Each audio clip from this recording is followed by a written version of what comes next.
To some other news, Donald Trump now making normalization with Israel a priority in peace talks between the United States and Iran, but expanding ties with Israel by widening sign-up to the Abraham Accords could prove difficult.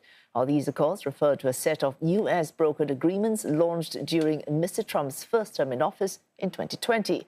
They aim establishing ties between Israel and Arab and Muslim-majority countries. The first breakthrough in September 2020, when signings from the UAE and Bahrain, Morocco and Sudan later joined with Kazakhstan, the most recent country to sign up to these accords. They opened the door to closer cooperation with Israel in areas such as trade, tourism and security. Donald Trump now putting fresh pressure on regional powers to join those accords.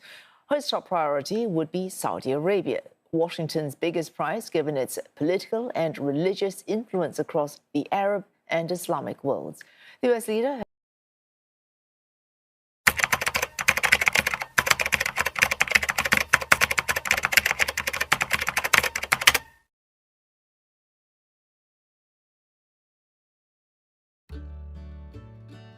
The year was 1620, and a boat of people calling themselves separatists, more famously today called the Pilgrims, landed in present-day Massachusetts.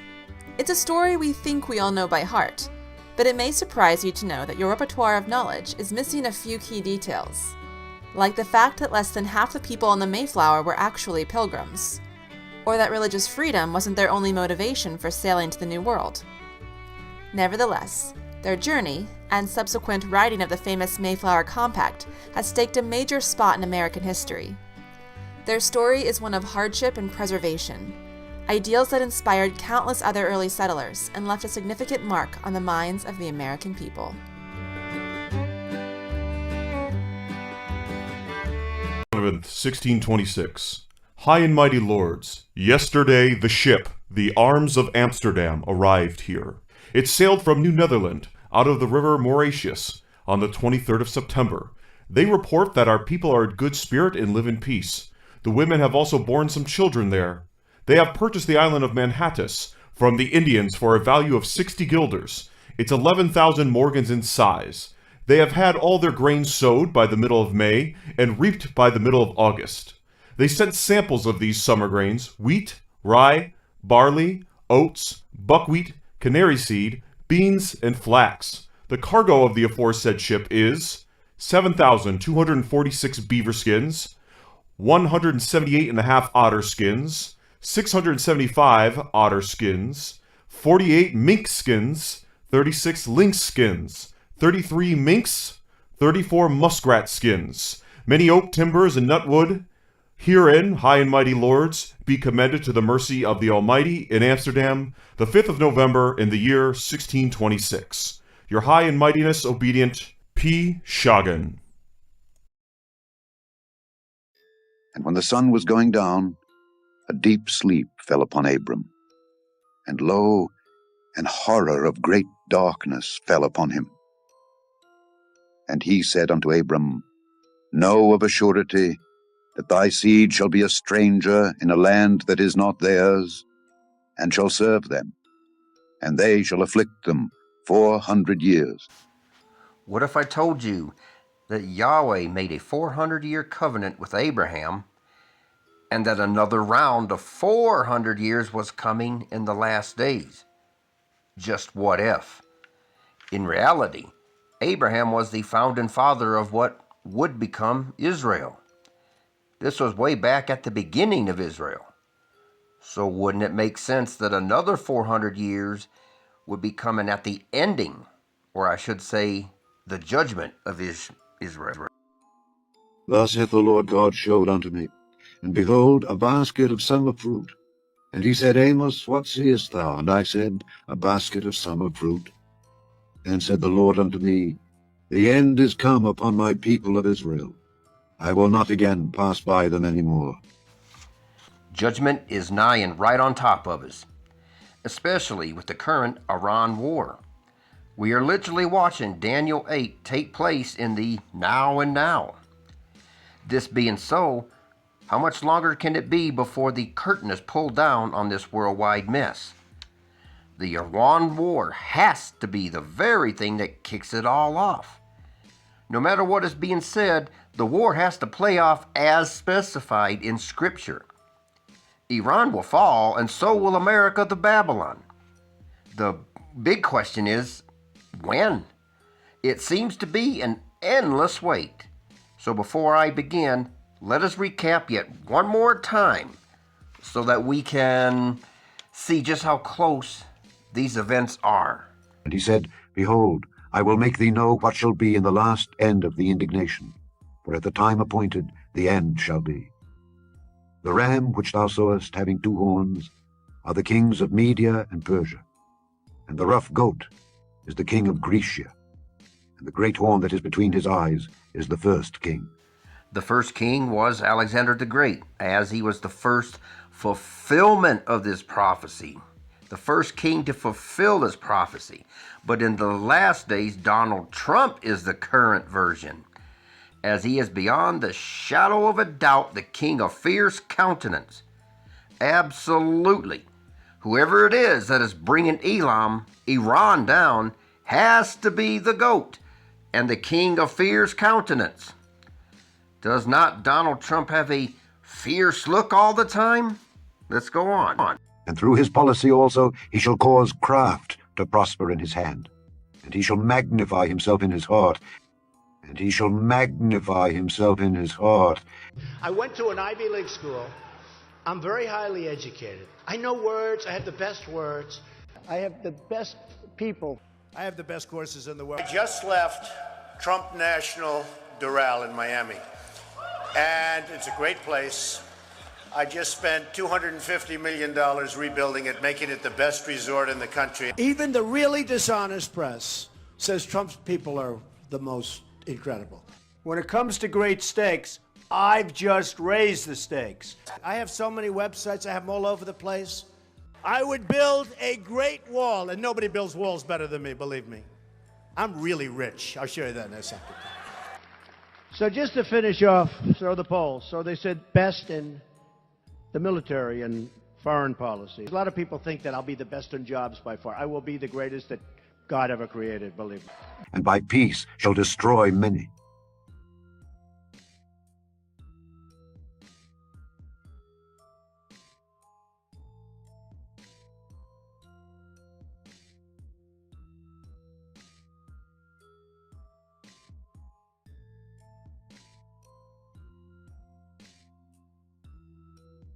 He shall also stand up against the prince of princes, but he shall be broken without hand. And I saw in a vision. And it came to pass, when I saw, that I was at Shushan in the palace, which is in the province of Elam. And I saw in a vision, and I was by the river of Ulai. Then I lifted up mine eyes and saw, and behold, there stood before the river a ram which had 2 horns, and the 2 horns were high, but one was higher than the other, and the higher came up last.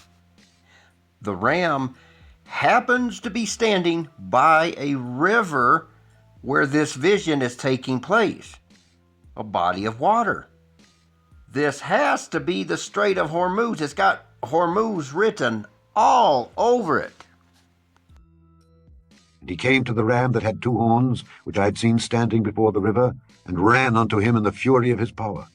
The ram is still at the river, and the goat is coming after it in the fury of his power, hence Operation Epic Fury.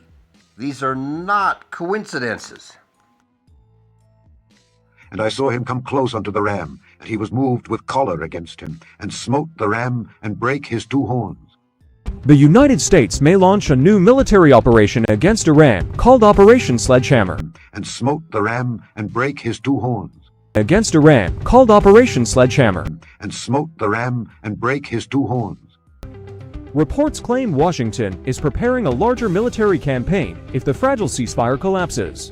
U.S. officials reportedly want a new operation name for possible strategic and legal advantages. Therefore the he-goat waxed very great, and when he was strong, the great horn was broken.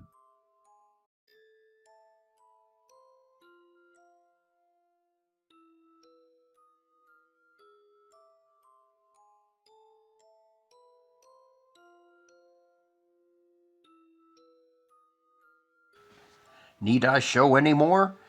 We are watching this prophecy in progress right before our very eyes, and it is crystal clear accurate.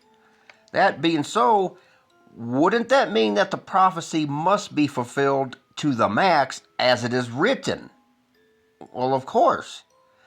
That means the Iran war is not over till it is over, according to what Yahweh has planned. The bow of Elam will at long last be broken. The part most are missing is that it represents the time frame in which America's fall must also begin, and it is going back to the covenant Yahweh made with Abraham.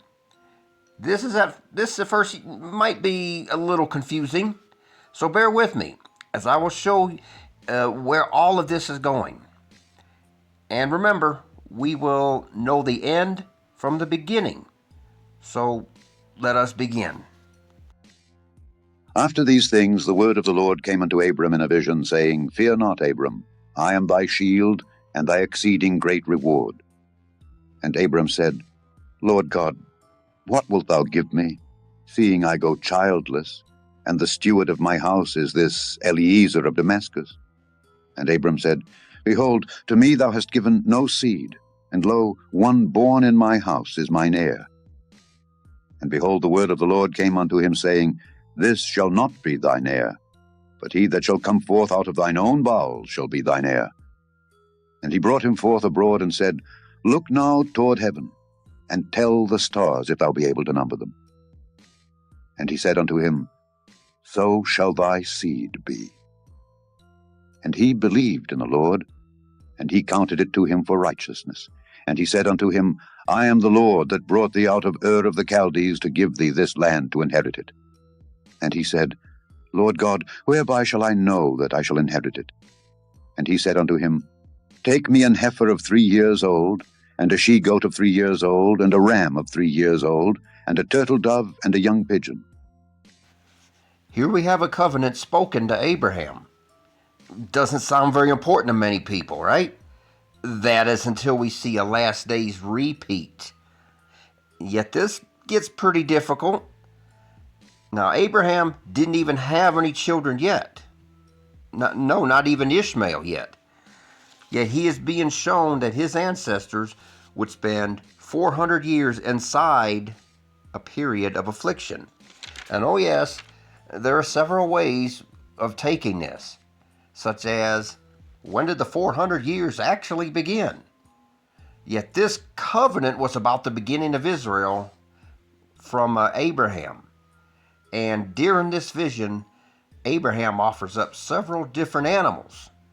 What interests me here is the she-goat and the ram back at the beginning in Abraham's day.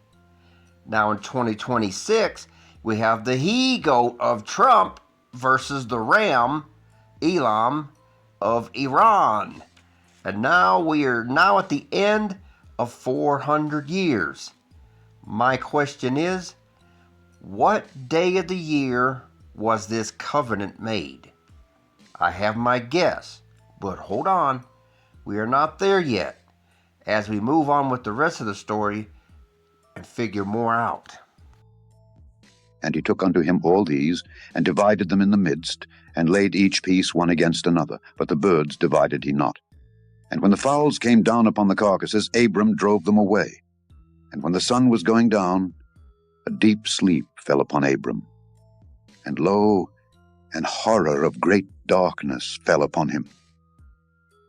And he said unto Abram, Know of a surety that thy seed shall be a stranger in a land that is not theirs, and shall serve them, and they shall afflict them 400 years. And also that nation whom they shall serve will I judge, and afterward shall they come out with great substance. There is more going on here than what meets the eye. Yahweh is making a covenant with Abraham, and he had to use 5 types of animals to do it. Strange offering indeed. The law wasn't even there yet. And from this offering, a period of 400 years of affliction is involved. Except this covenant comes in 2 parts. Not 1, but 2. The story is much bigger than what it looks like. Israel went into Egypt, a land that was not theirs. And there they would remain in Egypt till the time of the first Exodus and when it came to pass. So it is with the headship tribe of Ephraim, which became the United States of Babylon. We came to a strange land, and we have been waiting 400 years for the second Exodus to begin. This covenant has its last day's fulfillment, yet something very strange happens with this covenant. Let us take a look and see. And it came to pass that when the sun went down and it was dark, behold, a smoking furnace, and a burning lamp that passed between those pieces.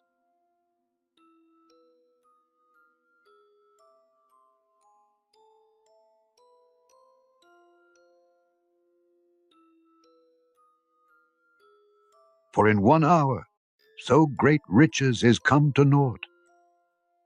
And every shipmaster, and all the company in ships, and sailors, and as many as trade by sea, stood afar off, and cried when they saw the smoke of her burning, saying, What city is like unto this great city? And they cast dust on their heads, and cried, weeping and wailing, saying, Alas, alas, that great city, wherein were made rich all that had ships in the sea by reason of her costliness. It was totally dark, and at that time it became a smoking furnace with a burning lamp, which is a torch, that just so happens to pass in between the pieces, kind of like the fire in Elijah's day, even as New York City is completely surrounded with water, even as Elijah's offering had a full trench of water around his offering. A torch is like a nuclear missile.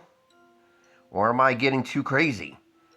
So now we can make more sense of this. So let us see these verses one more time. And he said, Lord God, whereby shall I know that I shall inherit it? And he said unto him, Take me an heifer of 3 years old, and a she-goat of 3 years old, and a ram of 3 years old, and a turtle dove, and a young pigeon. And he took unto him all these, and divided them in the midst, and laid each piece one against another, but the birds divided he not. This offering was Yahweh's confirmation of his covenant. Yet Abraham cut the heifer, the goat, and the ram in two, and then he put them back into place again. And this lamp, this torch, passed in between the pieces. Yahweh was signing his name on the dotted line. This means that there's two fulfillments of the heifer, the cow, the ram, and the goat. 2 400-year periods as well. In the days of Alexander the Great, it was an initial fulfillment of the ram and the goat. And in 2026, we are now seeing the war of the ram and the goat, the Iranian ram versus the Donald Trump goat war. 2 pieces of each. What about the 2 pieces of the heifer cow? After the first Exodus, we remembered the creation of the golden calf at Mount Sinai. In the last days, as the second Exodus draws near, the golden calf shows up one more time. It came with the mark of the beast years and the goat and the ram war, which is also contained within Daniel's 2300 days, which ends on June 26, 2026. 6th month of Babylon year, 26th day, 2026. Nothing but 2s and 6s. 3 animals split in 2 equals 6 pieces, and 2 birds that were not split in 2. 2s and 6s. And the heifer, goat, and ram were 3 years old. 3 years from October 7th.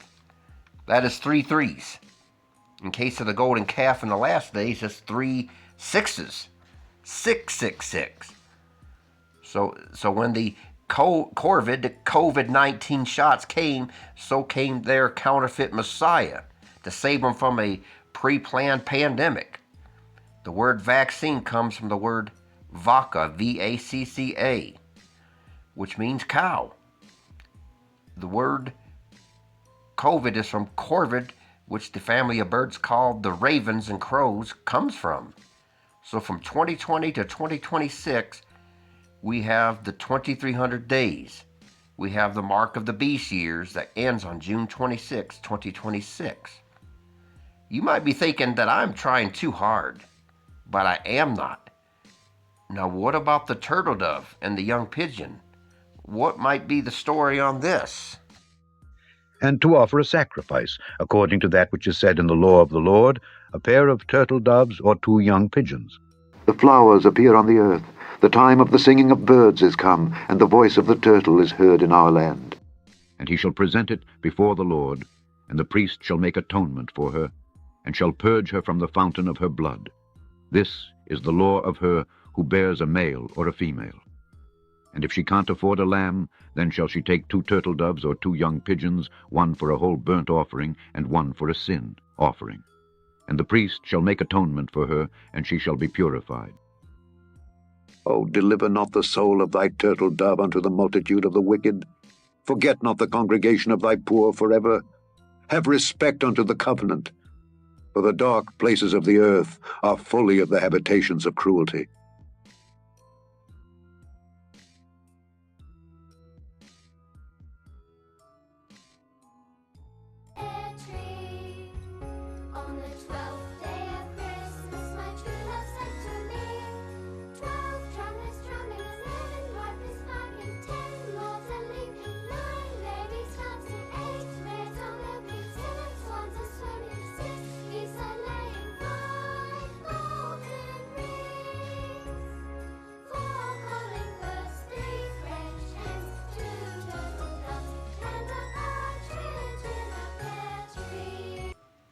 So the turtle dove and the pigeon was the poor man's offering. So those who were unable to afford a lamb had to make up for it another way. So we can see the symbol of Israel as well, but we also see it represents poverty. How much poverty and hyperinflation have we been seeing since 2020? I realize that some might think I am crazy, perhaps. I don't blame you. But take a look at this first. And he brought him forth abroad and said, Look now toward heaven, and tell the stars, if thou be able to number them. And he said unto him, So shall thy seed be. And he believed in the Lord, and he counted it to him for righteousness. This was a big proclamation here. Yet no matter how crazy it sounded, Abraham believed nonetheless. Even as Abraham believed God, and it was accounted to him for righteousness. Know ye therefore that they which are of faith, the same are the children of Abraham? And the Scripture, foreseeing that God would justify the heathen through faith, preached before the gospel unto Abraham, saying, In thee shall all nations be blessed. So then, they which be of faith are blessed with faithful Abraham. No, I am not trying to pull something out of context. Just trying to make a point. The law wasn't given yet in Abraham's day, yet he did make an offering. So my question is this. Could it be possible that Abraham's offering was on Passover, even before Passover was revealed through the 10 plagues? It doesn't say for sure, but we are going to skip ahead and let's see if you can see what I am seeing, and then later apply it to the last days. Obey? Moses. Are there no magicians in Egypt that you have come back to make serpents out of sticks, or cause rabbits to appear?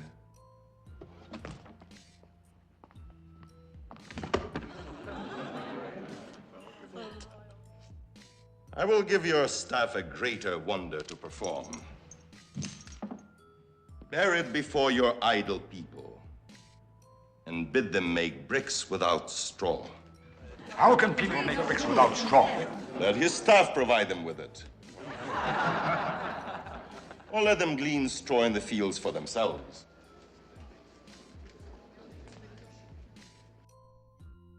And Pharaoh gave orders to the taskmasters of the people and the accountants, saying, You shall no longer give straw to the people for brick-making as yesterday and the third day, but let them go themselves and collect straw for themselves.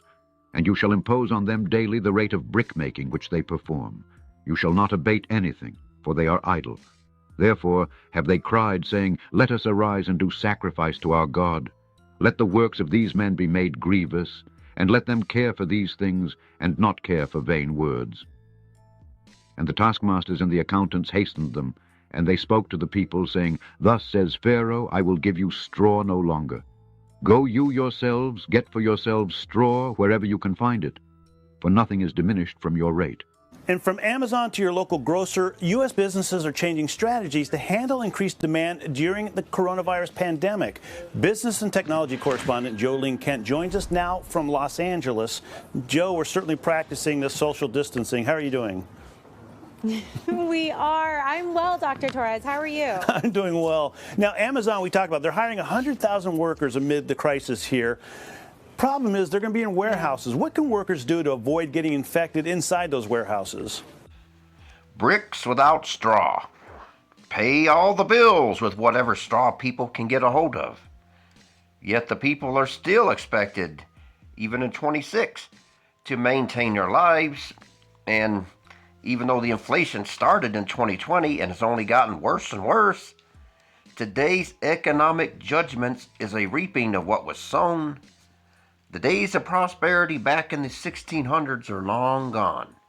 America was slowly turned into a nation of complete and utter bondage.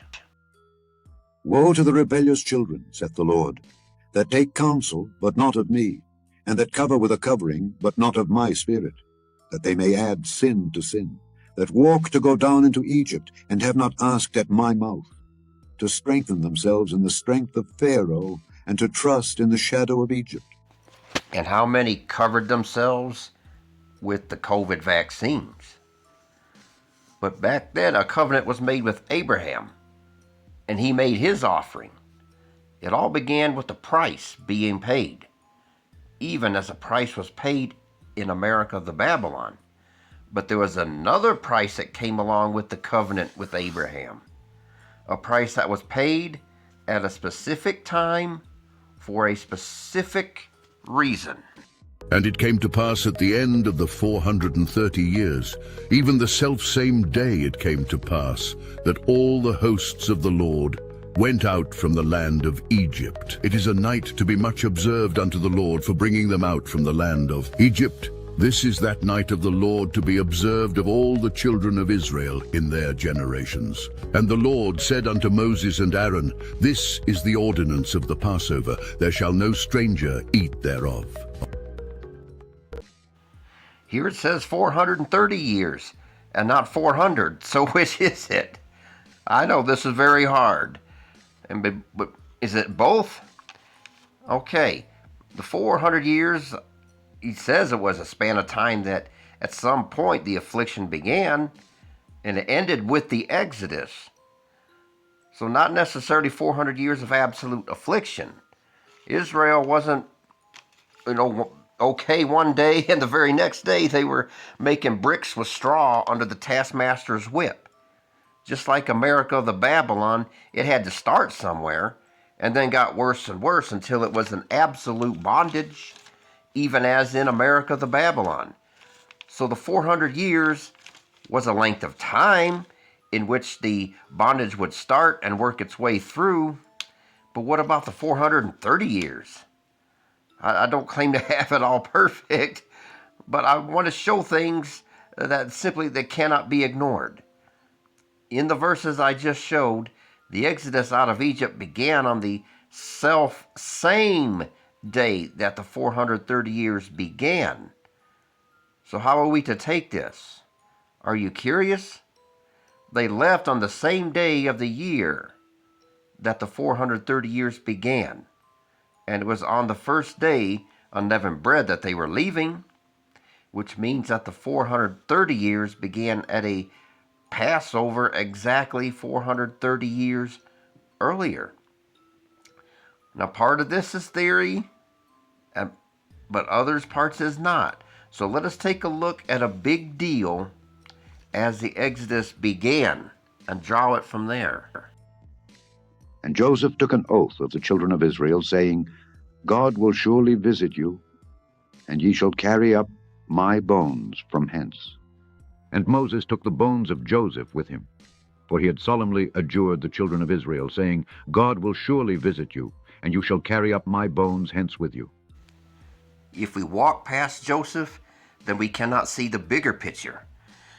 Joseph spoke in the role of a prophet that his bones would be carried out of Egypt. And his bones left Egypt, it says exactly 430 years from something that happened on the same day of the year. Was it Abraham and the covenant? No, it always revolves around a price being paid.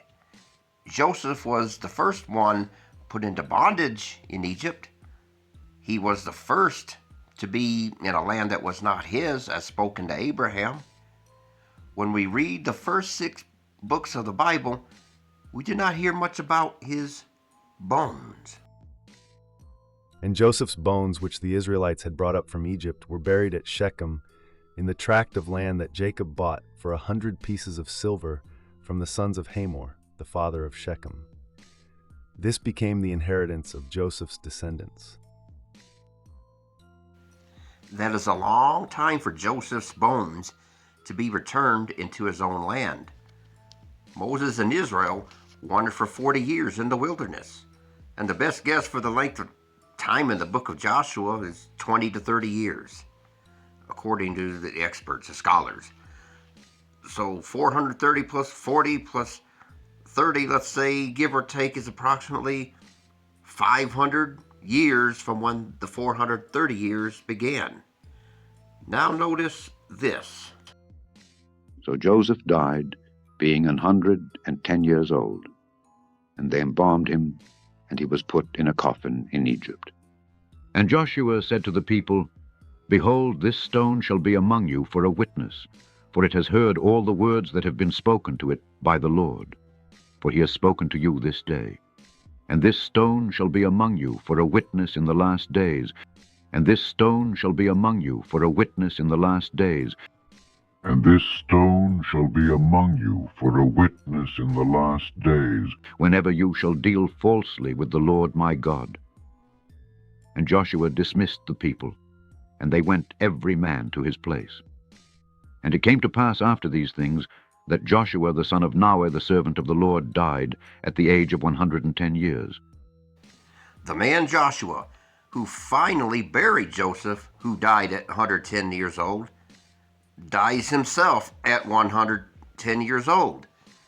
And Joshua was always around the bones of Joseph from the day his bones left Egypt. The bones went through the Red Sea. The bones was at Sinai.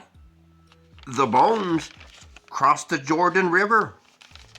The bones was near the Ark of the Covenant. The bones was there when Jericho fell. Joseph's bones would have never, ever done what they did if the Passover had not happened. Yet something happened on a Passover 430 years earlier, unless I'm reading this wrong. And as always, a price was paid. A price that would be paid 3 times in history, and each time with silver.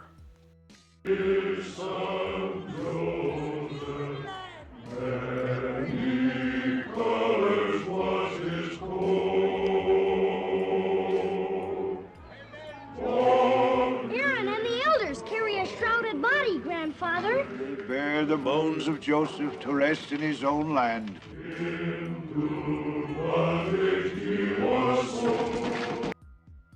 And he dreamed yet another dream, and told it his brethren, and said, Behold, I have dreamed a dream more. And behold, the sun and the moon and the 11 stars made obeisance to me. And there appeared a great wonder in heaven, a woman clothed with the sun, and the moon under her feet, and upon her head a crown of 12 stars. And she, being with child, cried, travailing in birth, and pained to be delivered.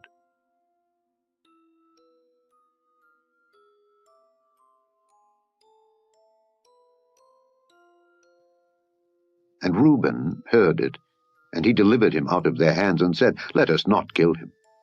And Reuben said unto them, Shed no blood, but cast him into this pit that is in the wilderness, and lay no hand upon him, that he might rid him out of their hands, to deliver him to his father again. And it came to pass, when Joseph was come unto his brethren, that they stripped Joseph out of his coat of many colors that was on him, and they stripped him, and put on him a scarlet robe. And when they had plaited a crown of thorns, they put it upon his head, and a reed in his right hand. And they bowed the knee before him, and mocked him, saying, Hail, King of the Jews! And they took him, and cast him into a pit. And the pit was empty, there was no water in it. And they sat down to eat bread. And they lifted up their eyes, and looked, and behold, a company of Ishmaelites came from Gilead, with their camels bearing spicery, and balm, and myrrh, going to carry it down to Egypt. And Judah said unto his brethren, What profit is it if we slay our brother and conceal his blood? Come, and let us sell him to the Ishmaelites, and let not our hand be upon him, for he is our brother and our flesh. And his brethren were content. Then there passed by Midianites merchantmen, and they drew and lifted up Joseph out of the pit, and sold Joseph to the Ishmaelites for 20 pieces of silver. And they brought Joseph into Egypt. Then Judas, which had betrayed him, when he saw that he was condemned, repented himself, and brought again the 30 pieces of silver to the chief priests and elders, saying, I have sinned in that I have betrayed the innocent blood. And they said, What is that to us? See thou to that. And he cast down the pieces of silver in the temple, and departed, and went and hanged himself. And the chief priests took the silver pieces, and said, It is not lawful for to put them into the treasury, because it is the price of blood. And they took counsel, and bought with them the potter's field to bury strangers in. Wherefore that field was called the field of blood unto this day. Then was fulfilled that which was spoken by Jeremy the prophet, saying, And they took the 30 pieces of silver, the price of him that was valued, whom they of the children of Israel did value, and gave them for the potter's field, as the Lord appointed me. For the love of money is the root of all evil, which while some coveted after, they have erred from the faith, and pierced themselves through with many sorrows. Joseph and Messiah, both sold for silver, both with the robe. Both of them were betrayed. Joseph went to a pit. Messiah went to a tomb. They have parallel events happening. But why? Why did prophecy seem to have a dual nature in these things? The answer? Because Abraham cut the heifer, the ram, and the goat into 2 pieces each. And he placed them back together as if they were one, but yet they're still 2 pieces. Meaning the fulfillment of the offering would result in certain events happening more than once. And they did. Now here's the catcher. Joseph and Messiah both went through the same type of events, yet the Messiah was betrayed at Passover time. And if Joseph is a foreshadowing of Messiah's betrayal at Passover, wouldn't that mean Joseph also was betrayed at Passover, even before the law came? And if that is so, what does that say about Abraham's offering? Could it be his offering was also on Passover? The sun went down and the burning torch came between the pieces. The king died after sunset. He was placed into the tomb.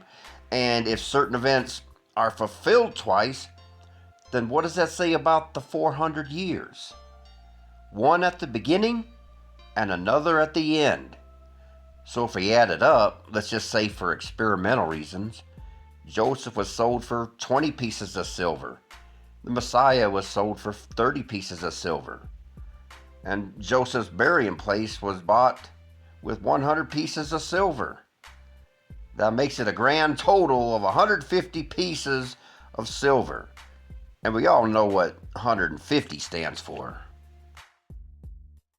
And the waters prevailed upon the earth 150 days. And the waters returned from off the earth continually. And after the end of the 150 days, the waters were abated. 150 days of the waters prevailing over the earth, followed by 150 days of waters abating from the earth. And 400 years minus 150 equals 250 years. And America celebrates its 250th anniversary in 2026. This being the case, when might have 400 years begun for America the Babylon? The goat power that will defeat the ram over there, and the nation that kicked off the heifer's golden calf vodka vaccines for all the world. Yes, the turtle dove, the headship tribe of Israel, Ephraim, the nation that has dominated and destroyed the world.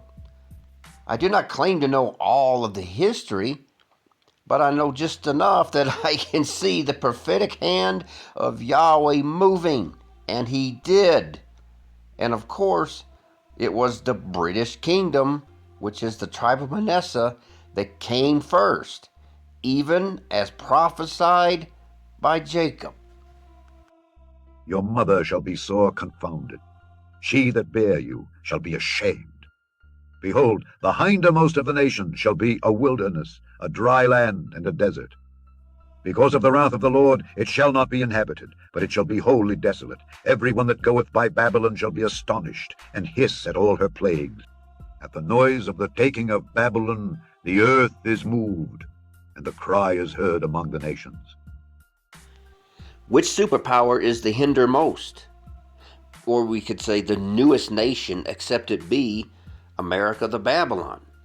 Many could say Israel over there, but not so, as they couldn't even exist without America's support to begin with. As America falls, so will Israel over there, and they will fall as well. A sudden destruction is coming. Once it does, the world is moved, shocked beyond belief that America has been hit over here, and hit hard. So much so that they will hiss at all the plagues, as America will continue to fall until there is nothing left. And at the end, the red nations of Russia, China, North Korea, and those with them deal a final blow that will leave all of America in nuclear devastation. It all has to begin with some type of event that kicks it off. The finger seems to point, as always, at New York City, the place that is called the financial capital of the world, the city that is now being ruled by professing Muslim of all things. In the beginning, it was the British. Even as prophesied, the revolution came as they fought against the British and overcame. This was Ephraim at war with Manasseh. Just what Jacob prophesied, and he said Ephraim would be greater, just as the U.S. Both was here in America, however, and it appears that America's beginning had the 400 years attached to it, and it began once more with a purchase price. As the story goes, they made the Mayflower Compact, which is a covenant, isn't it? And they landed at Cape Cod. From what I have seen on the net, that's 250 miles from Manhattan, as America's 250th anniversary. When it was 1626, a purchase was made to lease or buy what would become the financial capital of the world. So let's continue.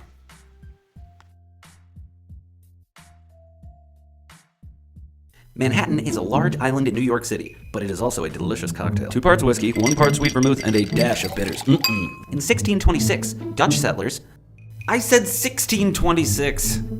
Thank you. So, in 1626, Dutch settlers found the island and wanted to buy it, so they asked some local Native Americans if they could. The director of New Netherland, Peter Minuit, approached the Canarsie tribe of Native Americans and said, "I will give you 60 guilders for your island." What's a guilder? Oh, it's money, but not that much.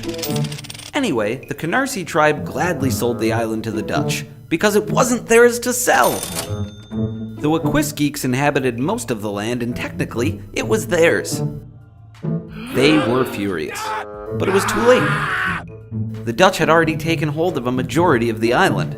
Most of the Wekuskiks would be forced to move out west. So, don't let anyone sell something that you own. The story is that this purchase was on May 24th, 1626. Okay? And 400 years later, we see the anniversary on Memorial Day time of 2026. A memorial of a beginning. Doesn't mean anything happens on that day. It is a road marker in time. We simply do not know what day exactly that huge events will happen, but we do have the signs of the times that signal we are closing in on those huge events. Take the total solar eclipse of April 8th, 2024. Nothing blew up that day, but it truly is the sign that America the Babylon will fall.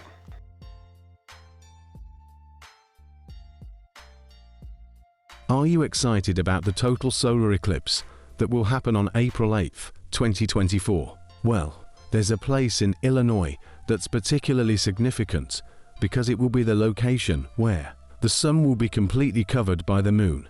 It's called Little Egypt, and it's in Decatur County, Illinois.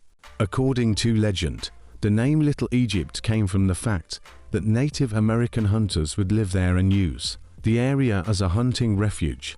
They would camp there during the summers, and this place got its nickname because they would live in these small log homes right near the water. But the significance of Little Egypt goes way beyond just history and legend. This spot has a very special meaning in biblical times, too.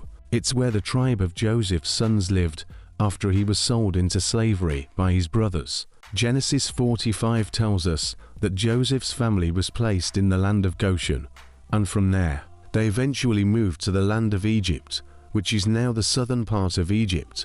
When the time came for Joseph's family to return to their homeland, they crossed over the Red Sea and made their way back to Egypt, which was now in a terrible drought. But then God spoke to Joseph and told him to take his family and flee to the land of Goshen. And that's where Joseph's tribe lived until they eventually returned to Egypt and started rebuilding the kingdom. How can the X go right over a place called Little Egypt and it not be a sign? The 400 and 430 years was about Egypt, so why not this? Joseph was in charge of the 7 good years to prepare for 7 years of famine. Yet from April 8th to the Memorial Day of purchasing Manhattan 400 years ago is 777 days. From the day that made a direct X over Little Egypt. Once again, dual fulfillment. Now I have to show you where the original X over Egypt was made that parallels the X over Little Egypt on April 8th, 2024. And Joseph brought them out from between his knees, and he bowed himself with his face to the earth. And Joseph took them both, Ephraim in his right hand toward Israel's left hand, and Manasseh in his left hand toward Israel's right hand, and brought them near unto him. And Israel stretched out his right hand, and laid it upon Ephraim's head, who was the younger, and his left hand upon Manasseh's head, guiding his hands wittingly, for Manasseh was the firstborn. And he blessed Joseph, and said, God, before whom my fathers Abraham and Isaac did walk, the God which fed me all my life long unto this day, The angel which redeemed me from all evil, bless the lads. And let my name be named on them, and the name of my fathers Abraham and Isaac, and let them grow into a multitude in the midst of the earth. And when Joseph saw that his father laid his right hand upon the head of Ephraim, it displeased him. And he held up his father's hand to remove it from Ephraim's head unto Manasseh's head. And Joseph said unto his father, Not so, my father, for this is the firstborn. Put thy right hand upon his head. And his father refused and said, I know it, my son, I know it. He also shall become a people, and he also shall be great. But truly his younger brother shall be greater than he, and his seed shall become a multitude of nations. And he blessed them that day, saying, In thee shall Israel bless, saying, God make thee as Ephraim and as Manasseh. And he set Ephraim before Manasseh.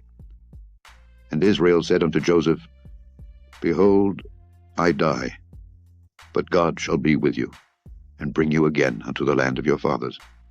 Very interesting, isn't it? Jacob had to live long enough to pronounce his blessing on Ephraim and Manasseh. This was while in Egypt. Yet when Jacob crossed his hands, his arms made an X at the pronouncement of this prophecy. The same X over little Egypt in America that Ephraim and Manasseh fought over in the Revolutionary War. The wars that was declared originally in 1776. And we are 250 years from that time and 400 years from the purchase of Manhattan. I believe they called it Manhattan. I'm not a great historian. And that became what we see today as New York. The lamp, the torch, had to pass between the pieces of Abraham's offering. And didn't it happen when it was dark? Kind of like the pass of 3 solar eclipses. 3 animals split in 2, and 3 X's over America the Babylon. Does this sound silly? Too silly to be true? The Bible is full of ideas and patterns that we today would think is too ridiculous to be true. Yet, Yahweh has patterns that to me is too ridiculous to ignore. The end of America, the Babylon, is being announced. So we can see a second 400 years in the last days from a covenant made with Abraham. And it began with a purchase of Manhattan, which became New York, which became the financial capital of the world, which became the location of America's warning to repent on September 11th, 2001, when Towers 1, 2, and 7 fell on that day, and Sarah died at 127 years old, even as Flight 175 hit one of the towers, as Abraham died at 175 years old.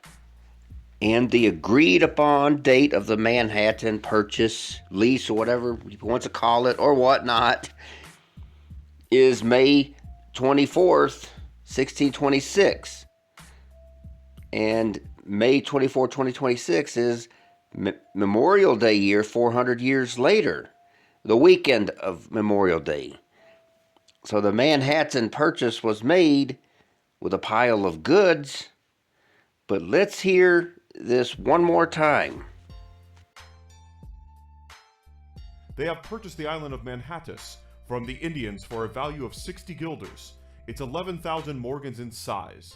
They have had all their grain sowed by the middle of May and reaped by the middle of August.